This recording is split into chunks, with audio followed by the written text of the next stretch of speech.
أما بعد فأعوذ بالله من الشيطان الرجيم بسم الله الرحمن الرحيم ومن أراد الآخرة وسعى لها سعيها وهو مؤمن فأولئك كان سعيهم مشكورا. وقال رسول الله صلى الله عليه وسلم من تمسك بسنتي عند فساد أمتي فله أجر 100 شهيد. وقال عليه الصلاة والسلام إياكم ومحدثات الأمور فإن كل محدثة بدعة وكل بدعة ضلالة وكل ضلالة في النار أو كما قال عليه الصلاة والسلام. हज़रत उलमाए किराम, मुहतरम हाज़िरीन, এলাকার সর্বস্তরের মুসলমান ভাইসব ও আমার পর্দানিশীল মা বোনেরা, আমি আপনাদের এখানে আসার পরে জানতে পারলাম যে আপনাদের এই সম্মেলনটা তাফসীরুল কুরআন সম্মেলনের নামে আয়োজন করা। এই কারণে একটা আয়াতের তাফসীর থেকে কিছু কথা আপনাদেরকে শোনাবার জন্য আমি পবিত্র কুরআনের সূরা বনী ইসরাঈল এর 19 নম্বর আয়াত তেলাওয়াত করছি। আয়াতে আল্লাহ বলেন, ওমান আরাদাল আখিরাতা ওয়া সাআলাহা সাইয়াহা ওয়া হুয়া মুমিন। এর অর্থ হইল, কোন মানুষ যদি মুমিন হয় আর আমল ভালো করে, সহিহ নিয়তে করে এবং নবীর তরিকা মতে করে, তাহলে তার আমলের ফলাফল নিশ্চিত হয়ে থাকবে আল্লাহর কাছে, অর্থাৎ তাকে আল্লাহর পক্ষ থেকে জান্নাতের গ্যারান্টি দেওয়া হবে। কটা কাজ করলে? 4টা কাজ। 1 নম্বর মুমিন হবে, 2 নম্বর আমল ভালো করবে, 3 নম্বরে সহিহ নিয়তে আমল করবে, 4 নম্বরে নবীর তরিকা মতে করবে। কটা কাজ? 4টা। 1 নম্বর মুমিন হওয়া। মুমিন কারে করে? যারা আল্লাহর হুকুমে বিশ্বাসী, রাসূলের তরিকায় বিশ্বাসী, তাদের নাম আল্লাহর হুকুম সঠিক না বেঠিক? রাসূলের তরিকা সঠিক না বেঠিক? বিশ্বাস করার নাম ঈমান। যে বিশ্বাস করে তার নাম মুমিন। এই ঈমান, মুমিনের ঈমান কত বড় মূল্যবান জিনিস। হাদিস শরীফে উল্লেখ আছে, হযরত রাসূল করিম সাল্লাল্লাহু আলাইহি ওয়াসাল্লাম বলেন, হযরত মুসা আলাইহিস সালাম আল্লাহর কাছে একটা বিশেষ জিকির শিখতে চাইছি। আল্লাহ মুসা আলাইহিস সালামকে লা ইলাহা ইল্লাল্লাহ জিকির করতে বলেন। মুসা আলাইহিস সালাম বললেন, লা ইলাহা ইল্লাল্লাহ জিকির তো সমস্ত মুমিন মুসলমানেরই আছে,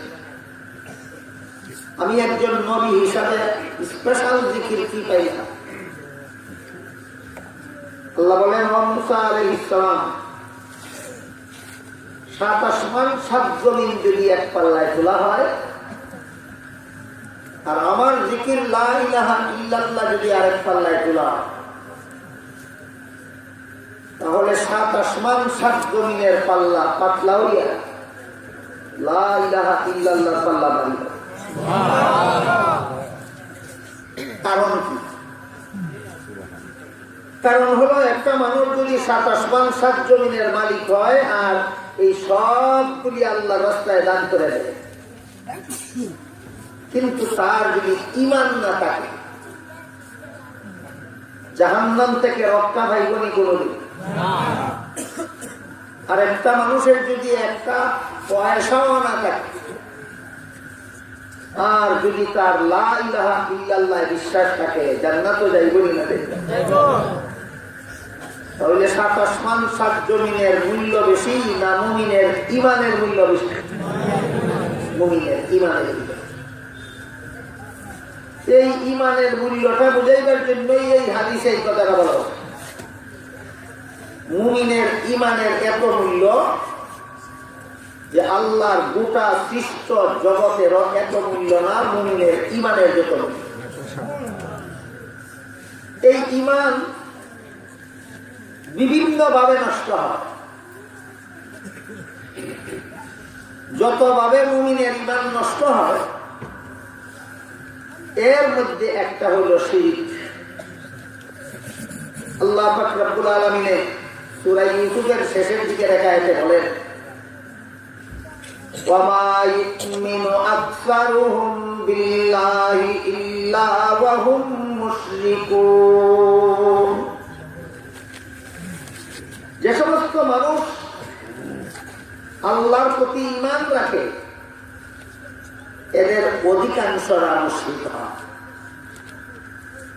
যারা বলে আল্লাহ নাই, তারা মুশরিক হয় না, তারা নাস্তিক হয়।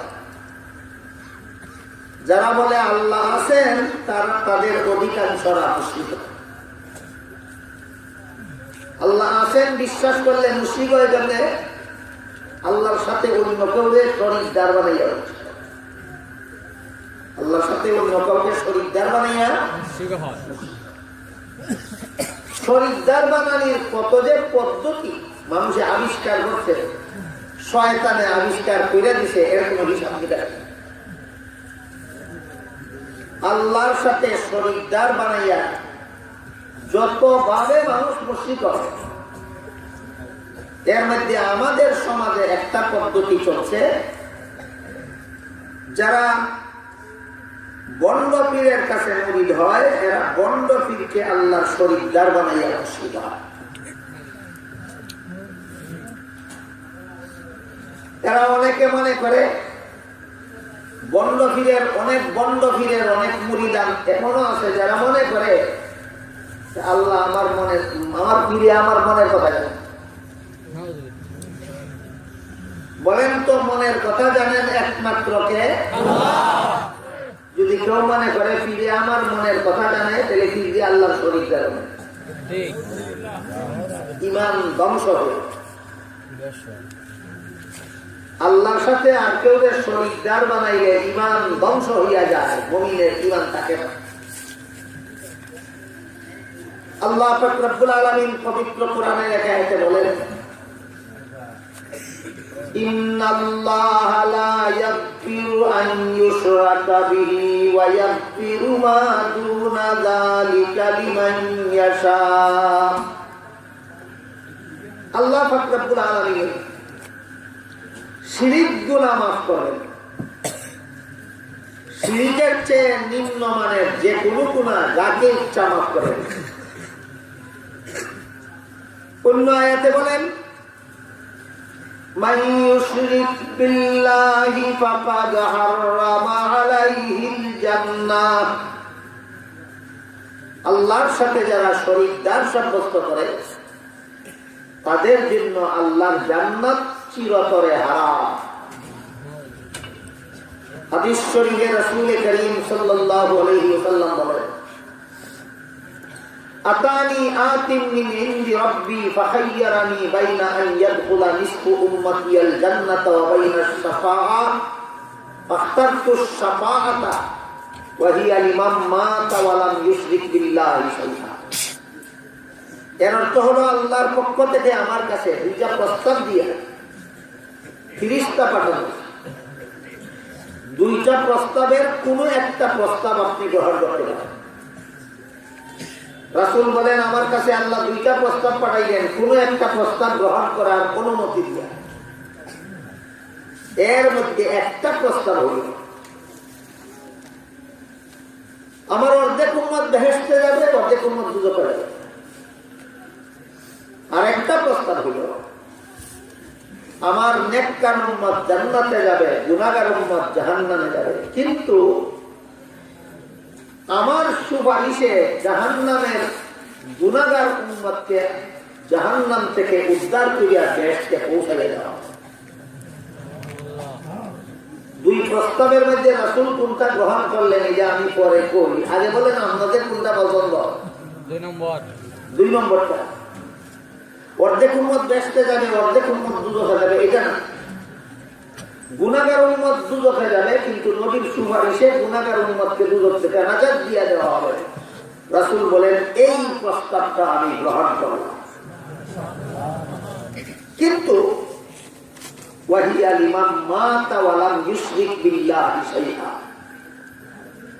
কোন গুনাহগার উম্মতে যদি জাহান্নাম থেকে আমার সুপারিশে নাজাত পাইতে চায়, আল্লাহর সাথে শিরিক গুনাহ যেন করে না। শিরিক গুনাহ করলে যেমন ভাবে আল্লাহর জান্নাত তার জন্য চিরতরে হারাম, তেমনি ভাবে নবীর শাফাআতও চিরতরে হারাম। বুঝে থাকলে বলেন, শিরিক গুনাহ করলে আল্লাহর জান্নাত চিরতরে হারাম কিনা? নবীর শাফাআতও চিরতরে হারাম। এই শিরিক গুনার দ্বারা মানুষের ঈমান ধ্বংস হইয়া যায়। যতভাবে বর্তমান সমাজের অনেক মুসলমানে শিরিক গুনাহ করে, এর মধ্যে একটা সাধারণ পদ্ধতি হলো বন্ড পীরের কাছে যাইয়া, বন্ড পীরের সাথে হইয়া মাজারে গিয়া শিরিক গুনাহ করে। ঠিক। মাজারে গিয়া বাবার কাছে সন্তান চায়। বলেন, সন্তান দেওয়ার মালিককে? আল্লাহ। বাবার কাছে চাইলে বাবারে আল্লাহ শরীরদার বানাই দিলেন। মাজারের বাবার কাছে হায়াত চায়, সুখ শান্তি চায়, ধন সম্পদ চায়। এইভাবে বন্ড পীর এবং বন্ড পীরের আস্তানা, এই দুইটা জিনিস বর্তমানে বাংলাদেশের মুসলমানের সমাজে মুমিনের ঈমান ধ্বংস করার নতুন ব্যবস্থা। ঠিক। শিরিকের দ্বারা ঈমান ধ্বংস হয়ে যায়, আর বিদাতের দ্বারা আমল ধ্বংস হয়ে যায়। কোনটার দ্বারা কোনটা ধ্বংস হয়? শিরিকের দ্বারা ঈমান ধ্বংস হয়, আর বিদাতের দ্বারা আমল ধ্বংস হয়। তাই আল্লাহ পাক রব্বুল আলামিন বলেন, وَمَنْ أَرَادَ الْآخِرَةَ وَسَعَى لَهَا سَعْيَهَا وَهُوَ مُؤْمِنٌ। কোন মানুষ যদি মুমিন হয় আর আমল ভালো করে সহি নিয়তে করে এবং নবীর তরিকা মতে করে, তার জন্য জান্নাতের গ্যারান্টি দেওয়া হবে। কত টাকা? 4 টাকা। ঈমান, আমল, তহিদিয়ত, নবীর তরিকা। ঈমান, আমল, তহিদিয়ত, নবীর তরিকা। এতক্ষণের কথা বুঝে থাকলে বলেন তো, ঈমান কোন জিনিসের নাম? আল্লাহর হুকুম নবীর তরিকায় বিশ্বাস করার নাম। আল্লাহর হুকুম নবীর তরিকায় বিশ্বাস করার নাম। ধ্বংস হইয়া যায় কিসের দ্বারা? শিরকের দ্বারা। ঈমান ধ্বংস হইয়া যায় কিসের দ্বারা? শিরকের দ্বারা। আমল হইল যে কথা বিশ্বাস করছি এই কথা পালন করার।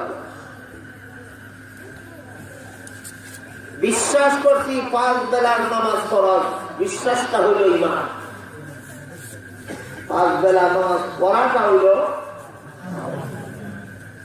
বিশ্বাস করছি রমজান মাসে রোজা রাখা ফরজ, বিশ্বাসটা হইল ঈমান। আর রোজা রাখাটা হইল বুঝে থাকতে বলেন শুধু ঈমান যথেষ্ট জাহান্নাম থেকে বাঁচার জন্য, না আমলের দরকার? বর্তমান সমাজের বেশিরভাগ মুসলমানের আমলের কোন দরকারই মনে করেন।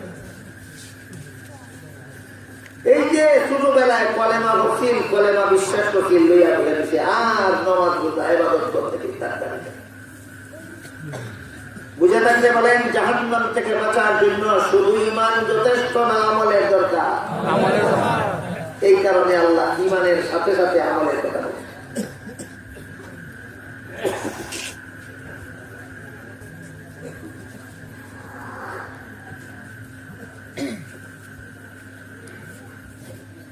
একটা প্রশ্ন করা হয়েছে আপনারা পক্ষ থেকে, প্রশ্নের ভাষার ভঙ্গিটা কেমন?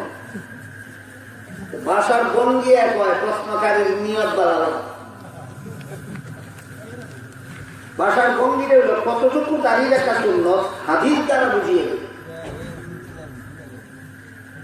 হাদিস দ্বারা বুঝাই দিব ঘটনা। 2-3 বছর আগে লন্ডনে এক মসজিদের ইমাম সাহেবের কামরায় আমি আর ইমাম সাহেব, এমত অবস্থায় একটা মানুষ ইমাম সাহেবের কামরাতে ঢুকছে, তার দাড়ি আদিম ছিল,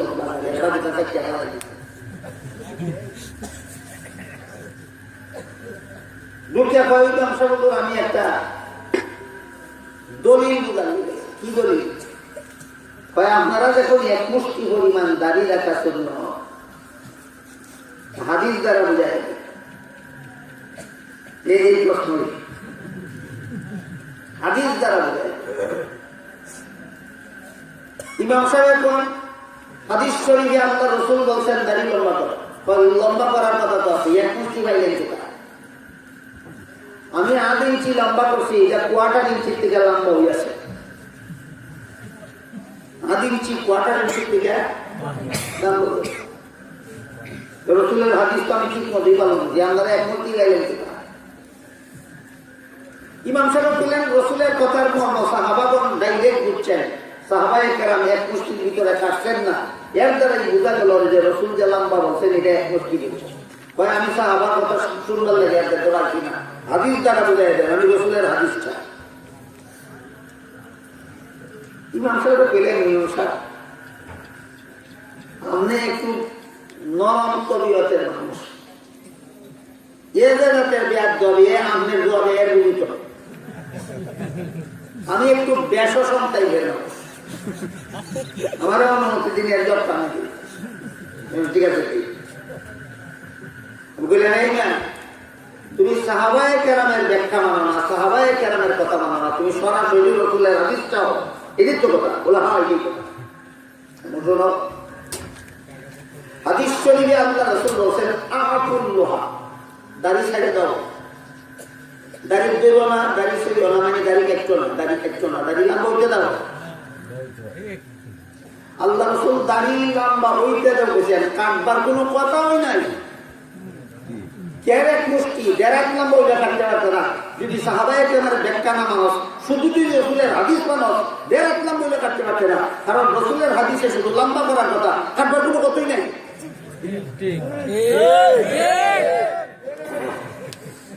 যদি কাটতে চাও সাহাবায়ে কেরাম যৎকান কাটছেন অৎকান কাটবে। আর যদি কবলে সাহাবায়ে কেরামরা মাপ কাটতে পারি না, যে রসুলের হাদিসে কাটার কোনো কথাই নাই, শুধু লম্বা করার কথা, তুই দেড় লম্বা কাটতে পারতে যেমন আর কথা কয় না, কারণ টিয়া বলিয়া যায় না। এই প্রশ্নটা ওই কালের ওই হাদিস দ্বারা বুঝিয়ে দিন, বুঝছেন হাদিস দ্বারা। হাদিস ও দাড়ি কাটবার কোনো কথা হই নাই, শুধু লম্বা করার কথা। কথা বুঝে আসছে? হাদিসে দাড়ি কাটবার কোনো কথা আছে না, শুধু লম্বা করার কথা আছে। কাটতে হইলে সাহাবাগণ যে পরিমাণ রেখে কাটছে ওই পরিমাণ রেখে কাটছে। কথা বুঝে গেছি?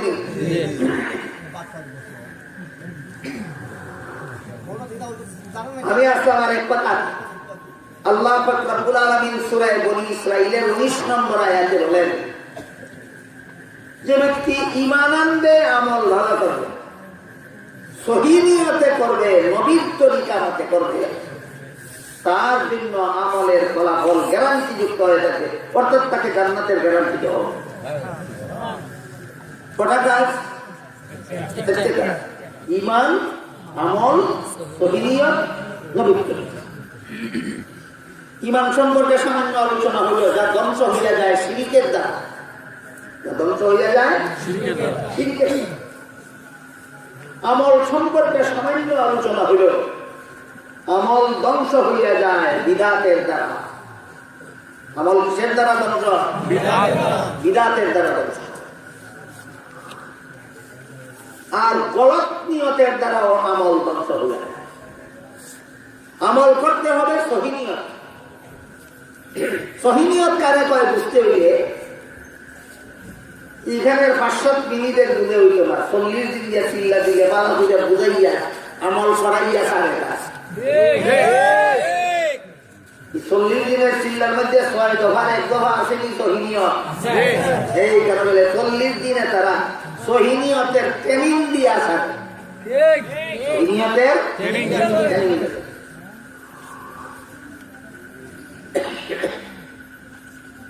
সংক্ষেপে আমি কই, সহিহ নিয়তের মর্ম হইল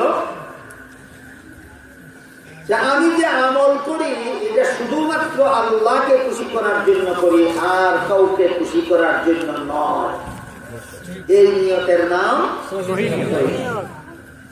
কেউ যদি কোন নেক আমল করে, ভালো আমল করে, কোন বান্দারে খুশি করার নিয়তে, ঈমান থাকা সত্ত্বেও, আমল ভালো করা সত্ত্বেও নিয়ত সহিহ না হওয়ার কারণে জাহান্নামে যাবে। এই মর্মে আপনাদের একটা হাদিস শোনাই।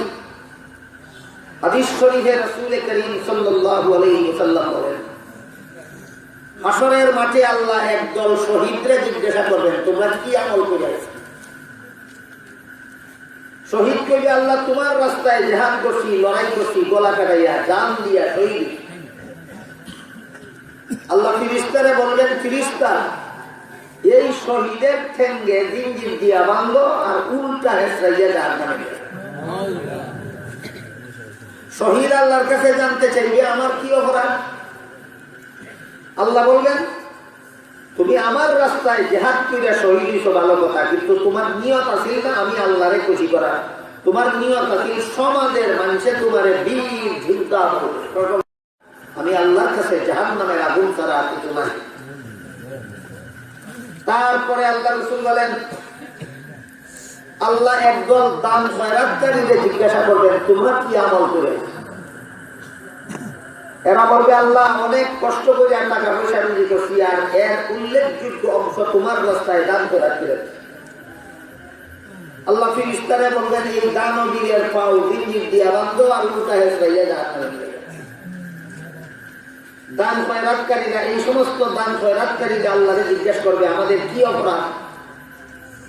আল্লাহ বলবেন, তোমরা দান খয়রাত করছো ভালো কাজ, কিন্তু নিয়ত ছিল না আমি আল্লাহরে খুশি করা, নিয়ত ছিল সমাজের মানুষের মারহাবা ধন্যবাদ পাওয়ার নিয়তে দান করছো।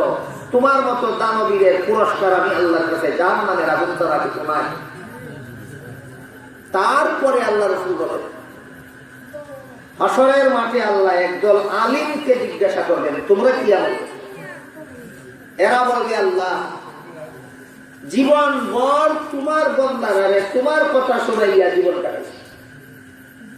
আল্লাহ ফেরেশতাকে বলবেন, এই আলিমের ঠেঙ্গ জিঞ্জির দিয়া বাঁধো আর উল্টা হেসরাইয়া জাহান্নামে নিয়ে যাও। আলিম জিজ্ঞাসা করবে, আমার কি অপরাধ? আল্লাহ বলবে, তুমি আমার বান্দারে আমার কথা শোনাইছো ভালো কথা, কিন্তু আমি আল্লাহরে খুশি করার জন্য নয়, আমার বান্দারে তোমার বর্তমানে রাখার জন্য শোনাইছো। তোমার মতো আলিমের পুরস্কার আমি আল্লাহর কাছে জাহান্নামের আগুন ছাড়া কিছু না। এই হাদিসের মধ্যে উল্লেখ পাওয়া গেল যে একদল শহীদ জাহান্নামে গেল, একদল দানবীর জাহান্নামে গেল, একদল আলিম জাহান্নামে গেল। বলেন ইমানের অভাবে, না নেক আমলের অভাবে, না সহিহ নিয়তের অভাবে? এই কারণে সূরা বনী ইসরাঈলের 19 নম্বর আয়াতে আল্লাহ বলেন, যারা ঈমান আনবে, আমল ভালো করবে আর সহিহ নিয়তে করবে। ঈমান আনলে আর আমল ভালো করলেই হয়, না সহিহ নিয়তে করতে হয়? নিয়ত যদি সহিহ না থাকে তাহলে যেভাবে আমল ধ্বংস হইয়া যায়, তেমনি ভাবে আমল যদি নবীর তরিকা মতে না হয় তবুও আমল ধ্বংস হইয়া যায়। এই কারণে ৪র্থ নম্বর কাজটা হইল আমলটা নবীর তরিকা মতে করতে হবে। যেমন ধরুন, নামাজের শেষে দুরূদ শরীফ পড়া নবীর তরিকায় আছে কিনা? শুরুতে না শেষে? দুরূদ পড়ার এত ফজিলত। হাদিস শরীফে রাসূল করিম সাল্লাল্লাহু আলাইহি ওয়াসাল্লাম বলেন, যে ব্যক্তি আমার প্রতি একবার দুরূদ শরীফ পড়বে, আল্লাহ তার প্রতি 10 বার রহমত দান করবে, 10টা গুনাহ মাফ করে দেবে, 10টা মর্যাদা বাড়াইয়া দেবে। দুরূদের ফজিলত কিনা? এত ফজিলতের দুরূদ খালি নামাজের শেষে পড়ব কেন? শুরুতে একবার বুঝাল, নিয়ত বান্ধিয়া আগে দুরূদ শরীফ কইরা এরপরে সুবহানাল্লাহ পড়া। এই দুরূদ পড়ার দ্বারা কি হইব? দুরূদ হইব দূরের কথা, নামাজ হইবা। ইমামাজ হইব না নামাজ বাদ? আমল নষ্ট হইল বা খারাপ জিনিসের দ্বারা, না ভালো জিনিসের দ্বারা। কেন? একমাত্র নবীর তরিকার অভাবে। নামাজের শুরুতে দুরূদ পড়া নবীর তরিকায় নাই। যে কাজ নবীর তরিকায় নাই, এই কাজ সওয়াবের নিয়তে করার নাম ওই বিদআত। যে কাজ নবীর তরিকায় নাই, এই কাজ সওয়াবের নিয়তে করার নাম ওই বিদআত। যেমন ভাবে নামাজের শুরুতে দুরূদ আছে নবীর তরিকা মতে, নামাজের শেষে দুরূদ আছে নবীর তরিকা মতে, শুরুতে নাই, পড়লে হবে বিদআত। তেমনি ভাবে আযান শেষ করে দুরূদ শরীফ পড়া আছে নবীর তরিকা মতে, আযান শুরু করার আগে নবীর তরিকায় দুরূদ শরীফ নাই, পড়লে হবে বিদআত।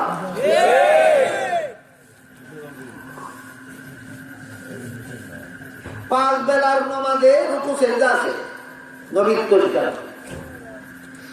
জুম্মার নামাজে নবীর তরিকা মতো রুকু সেজদা আছে,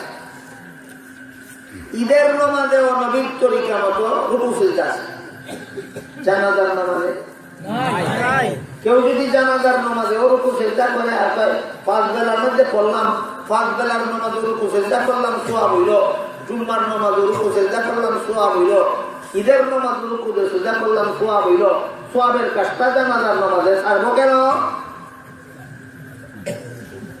তাহলে তার রুকু হবে বিদআত, তার সেজদা হবে বিদআত। বুঝে থাকলে বলেন, খারাপ কাজ বিদআত হয় না ভালো কাজ বিদআত হয়? কোন সময়? যে সময় ভালো কাজটা নবীর তরিকা মতে না করিয়া মন গড়া মতে করা হয়, তখন ওই ভালো কাজটা বিদআত হইয়া যায়। হযরত আলী রাদিয়াল্লাহু তাআলা আনহু দেখেন, এক ব্যক্তি ঈদের দিন সকালে ঈদের নামাজ পড়ে, আরে নফল নামাজ পড়ে। আলী জিজ্ঞাসা করেন, তুমি কিসের নামাজ পড়ো? নফল নামাজ পড়ো। আলী বলেন, ঈদের দিন সকালে কোন নফল নামাজ নবীর তরিকায় নেই।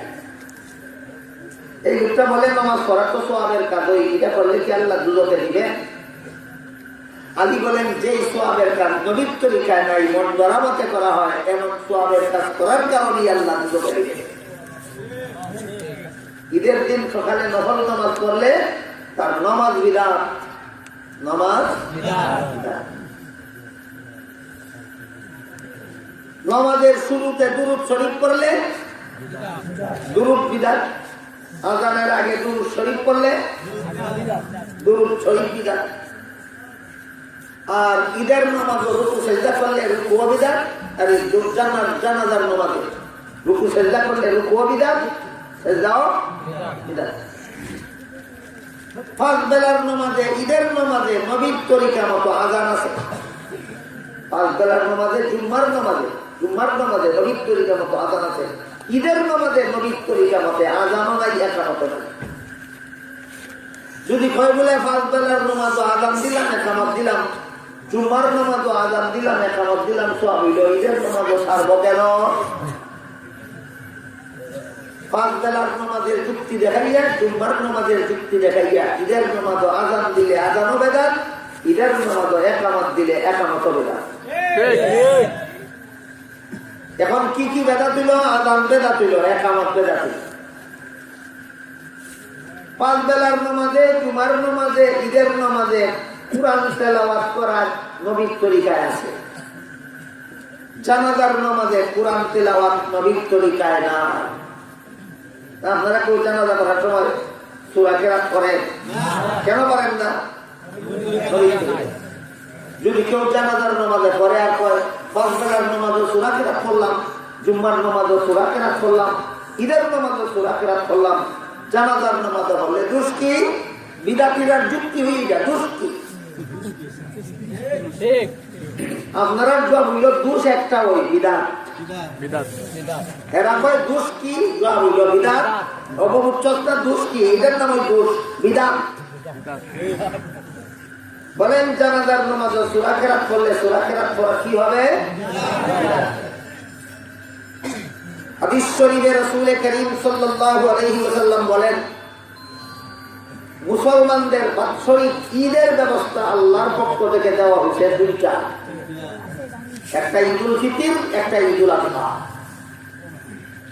এই দুই ঈদ ছাড়া বাৎসরিক 3 নম্বর কোন ঈদ যদি কেউ করে, যে কোনো নামে, 3 নম্বর ঈদটা হবে বিদাত। কেন?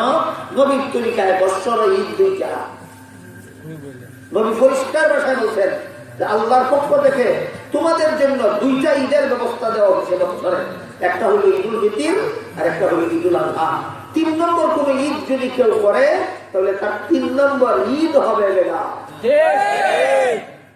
এখন দেখেন, এক বেটার নফল নামাজ বিদাত, এক বেটার নফল নামাজ বিদাত, আরেকজনের দুরূদ পড়া বিদাত, আরেকজনের কুরআন পড়া বিদাত, আরেকজনের রুকু সিজদা বিদাত, আরেকজনের ঈদ বিদাত। কেন? রাসূলের তরিকা নাই। এই সমস্ত সওয়াবের কাজ যারা যারা করে প্রত্যেকেই মন গড়া ভাবে করে, নবীর তরিকা ছাড়া করে। কাজেই সওয়াবের নিয়তে যেই কাজটা নবীর তরিকা ছাড়া করা হয়, এইটাকে রাসূলের ভাষায়, ইসলামের পরিভাষায় বিদআত করা হয়। বিদআত সম্পর্কে হাদিস শরীফে আল্লাহ রাসূল বলেন, ইয়াকুম ওয়া মুহদাসাতিল উমুরি ফা ইন্না কুল্লা মুহদাসাতিন বিদআহ ওয়া কুল্লা বিদআতিন দালালাহ ওয়া কুল্লা দালালাতিন ফিন্নার।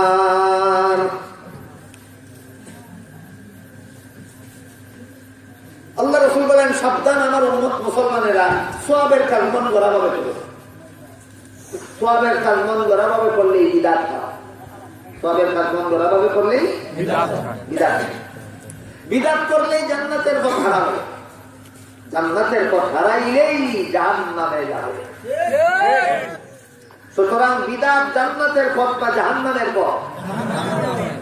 এই কারণে আল্লাহ সূরা নিসার সূরা বনী ইসরাঈলের 19 নম্বর আয়াতে বলেন, যে ব্যক্তি ঈমান আনবে, আমল ভালো করবে, সহিহ নিয়তে করবে, নবীর তরিকা মতে করবে, তার জন্য জান্নাত গ্যারান্টি যুক্ত হয়। ঠিক। আমরা সমাজে আরেক দল বিদাতি মানুষের মায়া, এটার কয় লামাযহাবী। লামাযহাবীরা জঘন্যতম বিদাত। আমরা দেশের পুরান বিদাতি দলে তো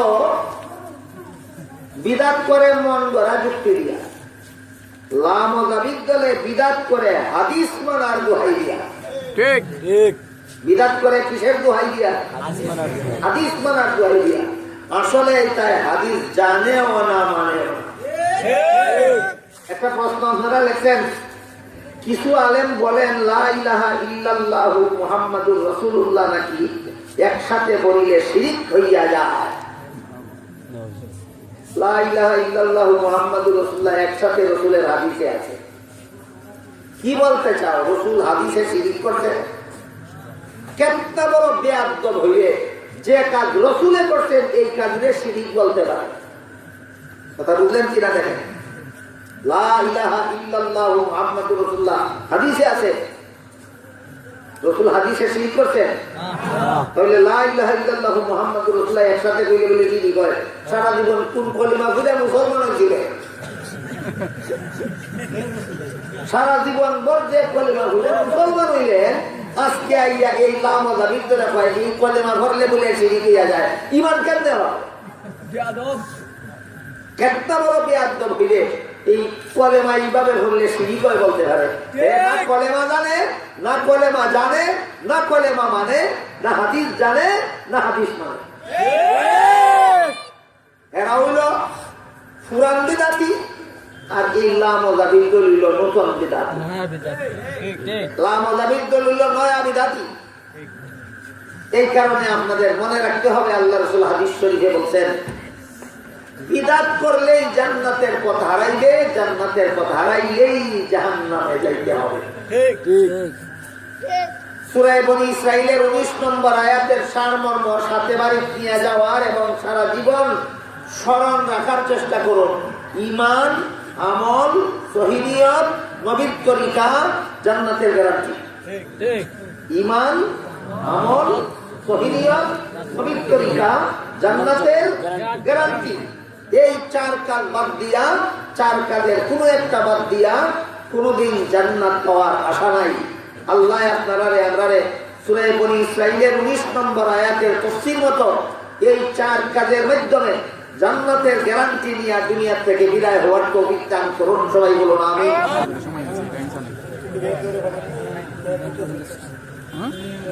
11 শরীফ বিদাত আমার বই দেখা আছে, আগলে সুন্নাতুল জামাত পরিস্থিতি বই দেখা 11 শরীফ এটা নবীর তরিকা মতে না, এটা মন গড়া মতে করা হয়। নবীর তরিকা 11 শরীফ বলতে কোনো জিনিস নাই। আল্লাহুম্মা সাল্লি আলা সাইয়্যিদিনা ওয়া নাবিয়িনা মাওলানা মুহাম্মদ ওয়া আলা আলিহি ওয়া আসহাবিহি ওয়া বারিক ওয়া সাল্লিম কামা তুহিব্বু ওয়া তারদা কামা তুহিব্বু ওয়া তারদা। আল্লাহুম্মা সাল্লি আলা সাইয়্যিদিনা ওয়া নাবিয়িনা ওয়া মাওলানা মুহাম্মদ وعلى آله وأصحابه وبارك وسلم كما تحب وترضى كما تحب. ربنا ظلمنا أنفسنا وإن لم تغفر لنا وترحمنا لنكونن من الخاسرين. ربنا آتنا في الدنيا حسنة وفي الآخرة حسنة وقنا عذاب النار. ربنا لا تزغ قلوبنا بعد إذ هديتنا وهب لنا من لدنك رحمة إنك أنت الوهاب. ইয়া আল্লাহ, এই মুবারক সম্মেলনে কবুল আর মঞ্জুর করুন। ইয়া আল্লাহ, 3 দিন ব্যাপী তাফসীরুল কুরআন সম্মেলনে কোরআনের বিভিন্ন আয়াতের তাফসীর থেকে যা কিছু আলোচনা করা হলো আমাদেরকে সঠিকভাবে বুঝার এবং আমল করার তৌফিক দান করুন। ইয়া আল্লাহ, এই তাফসীরুল কুরআন সম্মেলনের উসিলায় এলাকাবাসীদের নেগানে হেদায়েত দান করুন। ইয়া আল্লাহ, এই এলাকার সমস্ত মুমিন মুসলমান মুর্দিগানকে নাজাত দান করুন। ইয়া আল্লাহ, আমাদের কাছে যারা যত রকমের দোয়ার দরখাস্ত করেছেন প্রত্যেকের নেক দুয়ারে কবুল আর মঞ্জুর করুন। ইয়া আল্লাহ, যারা যত রকমের আশা নিয়ে হাত উঠাইছি প্রত্যেকের নেক বাসনারে কবুল আর মঞ্জুর করুন। ইয়া আল্লাহ, এই মাদ্রাসারে কবুল আর মঞ্জুর করুন। ইয়া আল্লাহ, এই মাদ্রাসার সমস্ত জরুরিয়াত পুরা করে দাও। ইয়া আল্লাহ, মাদ্রাসারে মন্দিরে মাকসুদ পর্যন্ত পৌঁছায়া দাও। ইয়া আল্লাহ, মাদ্রাসার সমস্ত ছাত্রদেরকে ভবিষ্যতের ওয়ারাসাতুল আম্বিয়া বানায়া দাও। ইয়া আল্লাহ, আমরার পক্ষ থেকে লাখ লাখ কোটি কোটি দুরূদ আর সালাম হযরত রাসূল করিম সাল্লাল্লাহু আলাইহি ওয়াসাল্লামের রওজা শরীফে পৌঁছায়া দাও। ربنا تقبل منا إنك أنت السميع العليم وتب علينا إنك أنت التواب الرحيم. وسبحان ربك رب العزة عما يصفون وسلام على المرسلين والحمد لله رب العالمين. وصلى الله تعالى على خير خلقه محمد وآله وأصحابه أجمعين. آمين برحمتك يا أرحم الراحمين.